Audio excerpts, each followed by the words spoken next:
సామెతల గ్రంథం 29వ అధ్యాయం 23వ వచనం. ఎవని గర్వము వానిని తగ్గించును, వినయ మనస్కుడు ఘనత నొద్దును. ఏమంటే గర్వం ఏం చేస్తుందట? మనల్ని తగ్గించేస్తుందట. వినయ మనస్కులుగా మనం ఉంటే మనం ఏం పొందుతాం? ఘనత పొందుతాం. దేవునికి స్తోత్రం. దేవుని సన్నిధిలో నువ్వు ఘనపరచబడాలని అంటే నిన్ను నువ్వు పూర్తిగా తగ్గించుకోవాలి. ఎంతవరకు అని అంటే యేసు ప్రభు పాదాల వరకు మనం తగ్గించుకోవాలి. దేవునికి స్తోత్రం. హల్లెలూయా.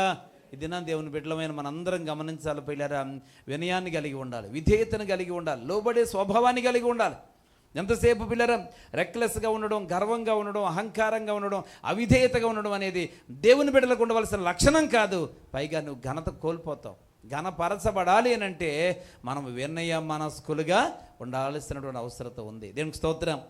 పిల్లలు యోసేపుని చాలా హింసించారు, చాలా బాధ పెట్టారు, అవమానపరిచారు, పిల్లలు నిందించారు. యోసేపు ఎక్కడైనా తిరగబడ్డా? చెప్పండి, బైబిల్లో తిరగబడినట్లు ఉందా? లేదు. అన్యాయంగా హింసిస్తూ ఉంటే శ్రమలను సహించాడు, భరించాడు, ఓర్చుకున్నాడు, అన్నలను గౌరవించాడు. కొడతా ఉంటే అన్నయ్య నన్ను ఎందుకు కొడుతున్నారు, నేనేం చేశానని అనలేదు. పిల్లలు అన్నలు కొడితే పెద్దవారు కదా, నాకంటే పెద్దవారు. పిల్లలు వాళ్ళని నేను గౌరవించాలి, వాళ్ళ మాట నీకు విధేయత కలిగి ఉండాలి. వాళ్ళకి అలా న్యాయం అనిపిస్తుందేమో, చేయనివ్వండి, దేవుడు నాతో ఉన్నాడు. పిల్లరా వినయం కలిగి సహించాడు, భరించాడు. వినయ మనస్కుడు ఘనత నొందుతాడు. పరాయి దేశానికి వెళ్ళి పరాయి దేశంలో ప్రధానమంత్రి అయ్యి ఎవరైతే దూషించి అవమానపరిచి హేళన చేసి తృణీకరించారో, హింసించి బాధించారో వాళ్ళకే పిల్లరా ఘనుడిగా వాళ్ళు వచ్చి కాళ్ళ పట్టుకొని పాద నమస్కారం చేశారు. ప్రియ దేవుని బిడ్డలారా, ఈరోజు మనందరం కూడా గమనించాలి, వినయాన్ని కలిగి ఉండాలి, విధేయతను కలిగి ఉండాలి, లోబడే మనస్తత్వాన్ని కలిగి ఉండాలి. దేవునికి స్తోత్రం. పిల్లరా చాలాసార్లు మనకు సహనం ఉండదండి, మనకు సహనం ఉండదు.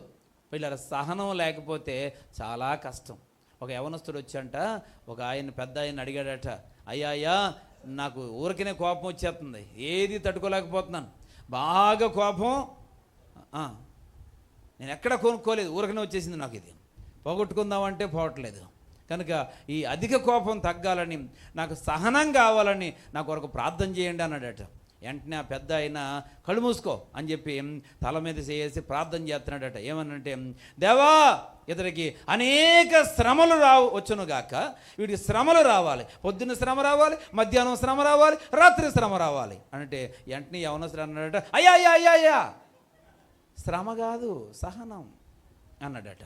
ఏం కావాలి నాకు ప్రార్థన చేయాల్సిన సహనం మీరు సరిగ్గా లేదు, సహనం కోసం ప్రార్థన చేయండి అయ్యా అంటే అప్పుడు ఆయన అన్నాడట, ఒరే నీకు సహనం రావాలంటే ముందు శ్రమ రావాలరా, శ్రమలను సహిస్తే అప్పుడు నీకేమవుతుంది? అసలు శ్రమే లేకపోతే సహనం ఎలా వస్తుంది? నీకు సహనం కావాలంటే ముందు ఏం రావాలా? అప్పుడు సహించాలా, అలా వస్తుంది నీకు సహనం. దేవునికి స్తోత్రం.